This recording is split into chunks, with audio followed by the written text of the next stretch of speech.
So, my name's Emma. I am a 42-year-old mum of three. I just want to tell you a little bit about me. Nearly 10 years ago, I became a mum of three all at once, adopted three children, and everything was going okay. I've always had anxiety from being a teenager, panic attacks, but it was all very manageable. It was all okay. Then 3 years ago, all of a sudden, completely out of the blue, my dad had a heart attack. Got a phone call one Saturday morning. My mum was in the ambulance on the way to the hospital. Dad was having a heart attack. This is something I never ever thought would happen. Obviously, we're not invincible, but my dad was. And if anything was going to happen, it was always going to be my mum, because my mum has many health issues anyway. So the day was the worst day of my life. I rushed around, got rid of the kids. My husband was working in Scotland, which wasn't helpful. So I finally got somebody to have the kids. Me and my sister went over to the hospital, we didn't know what we was expecting, basically. Eventually we got there, found where they were. My mum was in pieces. My mum's always suffered with anxiety, agoraphobia, and panic attacks. And she just couldn't cope. She couldn't be the strong one. So I had to do it, which was fine. That's what I do, as I'm kind of wailing, like I've sorted everything out. So I was the one that the doctors were speaking to. I was the one that was sorting everything out. And we just got through it. We carried on. Luckily, everything was okay. It was very touch and go, but it was okay. Dad pulled through and was making jokes within like a few hours, as he does. This affected me more than I ever thought it would. I kind of carried on for weeks and weeks and weeks. I was the gopher for everything. I was keeping everybody strong and happy and safe, and fetching shopping, taking them to hospital appointments and things, because it's what I do. It's the way that I've always been in life. So I never really dealt with my own anxiety or my own kind of grief feelings. Even though he didn't die, it was the end of the strong man that I thought he was. This, like I say, was 3 years ago. It took me till October last year to finally lose the plot. I was having panic attacks constantly. I couldn't cope with anybody getting poorly. Even sniffles and things, I was fearing the worst. My kids got a sniffle, it was leading to meningitis. My mum and dad got a headache, it was a brain tumour. There was no normal illness. Everything was dramatised and I just couldn't cope with it. My youngest son is hypermobile, so has a lot of muscle pains and joint pains, and he was getting pains in his chest, which now I know is muscular, but then I couldn't cope with it. So every time he got a pain in his chest, I was rushing into the doctors thinking it was a heart problem. I couldn't function. I just couldn't do it. I wasn't sleeping, I wasn't eating, I couldn't function properly during the day. And a really good friend of mine shouted at me really one day. She told me I needed help. I didn't think I did, because that's not what I do. I just get on with things and carry on. I've got 3 kids to deal with, and that's what I do. But she finally taught me into seeking help, and I went to see a therapist who, for the first few weeks, I just waffled to.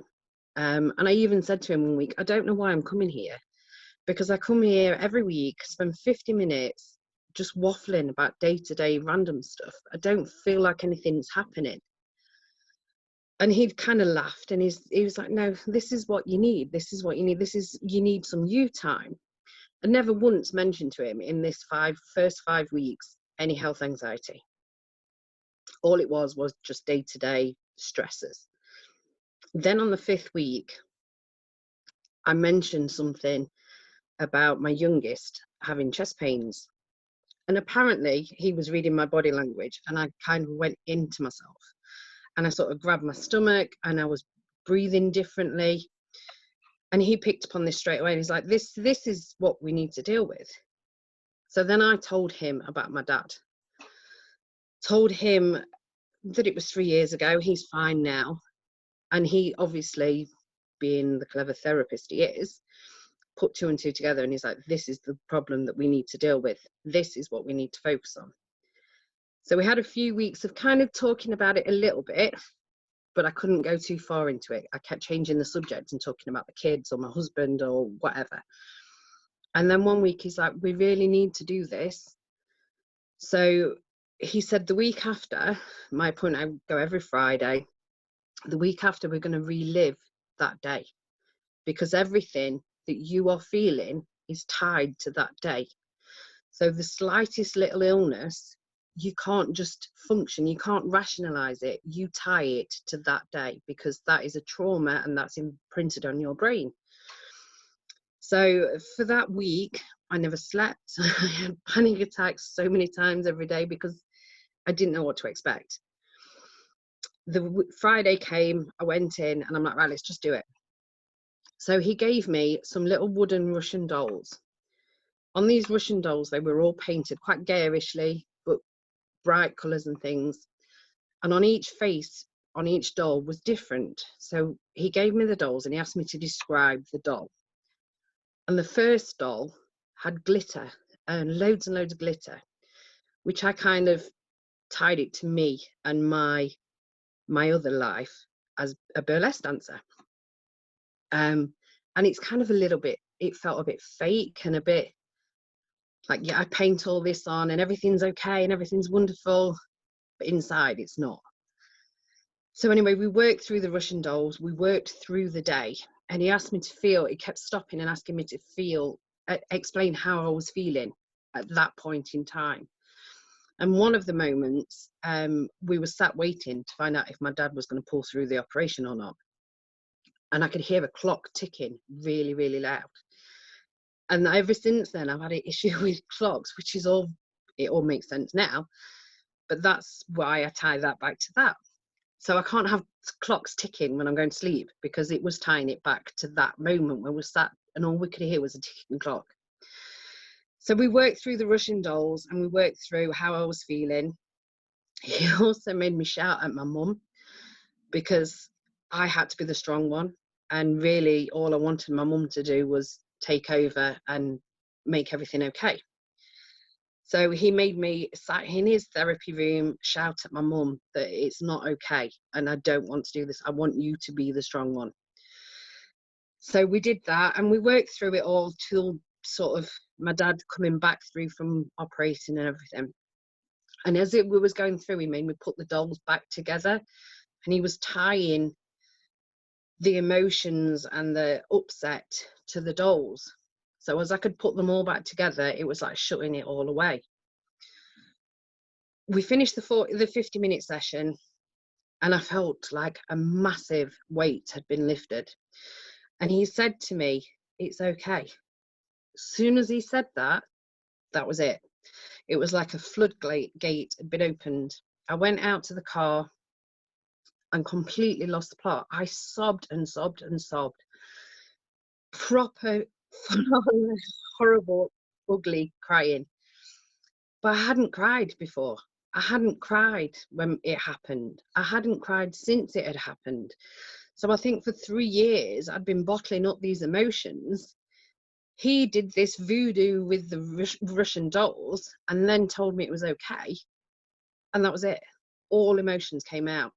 And I sobbed for absolute ages. I tried to ring my friend, what I normally do when I come out of therapy, and I couldn't talk to her. I just couldn't make words happen. I was so emotional. But it wasn't sad emotion. It was like a relief and a release. It was an amazing feeling. And then for about a week after this, it was exactly the same. Just like the slightest thing, I was just crying, proper full-on sobbing, crying. This then went on the week after. I went in and my therapist was shocked with the way I walked into the room. I didn't think there was anything different. But he says, you've walked in like a new woman, like you've had a weight lifted, like you've got a new lease of life. I'm like, I feel like it. From one 50-minute session, everything feels okay. And during that week, my son came out of school one day and said that his chest hurt, which he does so many times. And instead of going into panic attack and panic mode and rushing to the doctors, I said to him, well, where does it hurt? Show me where it hurts. Tell me how it feels. And it wasn't his chest. It was his throat. And he'd got a bit of a sore throat. He suffers with tonsillitis as well. But he'd just instantly said chest, but it wasn't his chest. It wasn't his heart. It wasn't having a heart attack. And it was the first time that I could actually support him and make him feel okay, because he's autistic. So he struggles with emotions anyway. And obviously he was feeding from my anxiety, which also breaks me, because that I really have to try and keep a check on.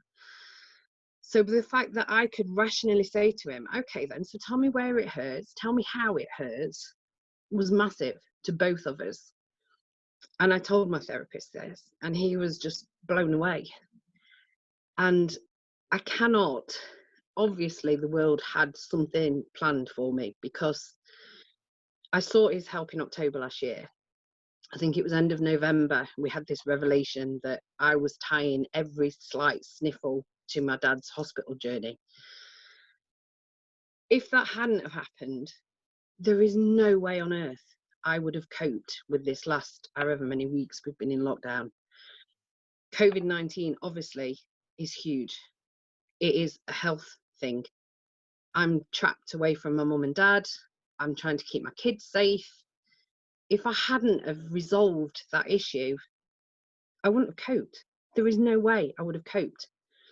And I think about that daily, and I've spoken to my therapist a few times to thank him, because it sounds cheesy and it sounds ridiculous, but it's true. If we hadn't have resolved that issue then, there is no way I'd still be sat here now. I wouldn't be able to cope with the amount of pressure on health and things that there is now.